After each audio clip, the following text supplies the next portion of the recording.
Hello, 5 वाजले होते आणि खाली काका छान असं झाडांना पाणी वगैरे देत होते. त्यामुळं आम्ही पण खाली आलो होतो. छान असा सूर्यास्त व्हायला लागला होता आणि रिंकू पण बऱ्याच दिवसानंतर आज मागे बसायला आली होती. तर आम्ही पण गेलो जरा वेळ आणि मला पाईपने पाणी मारायला खूप जास्त आवडतं. त्यामुळं मीच पाणी मारत बसले आणि त्यानंतर वरती आलो तर खूप जास्त अंधार पडला होता, कारण 6:30 वाजले होते. त्यानंतर बाबड्याला तर आज त्याच्या हातानेच दूध बिस्किट खायचं होतं, त्यामुळे त्याला दूध बिस्किट वगैरे दिलं आणि मी लगेच स्वयंपाकाची तयारी केली. आज मला वालाच्या शेंगांची भाजी करायची होती आणि ही रेसिपी मी यूट्यूबला बघून करणार होते आज. तर बघूया कशी होती.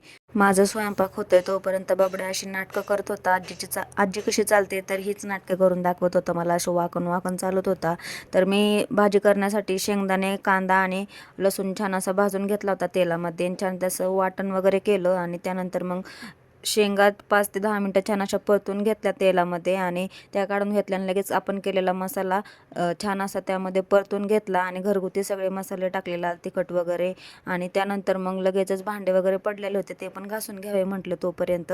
आणि आज सोमवार होता, सासऱ्यांना पण भूक लागली होती, तर म्हटलं पटकन भाकरी वगैरे पण बनवून घ्याव्या. तर माझ्या भाकरी पण झाल्या होत्या आणि माझ्या भाकरी होईपर्यंत मला बबड्या छान अशी मदत करत होता.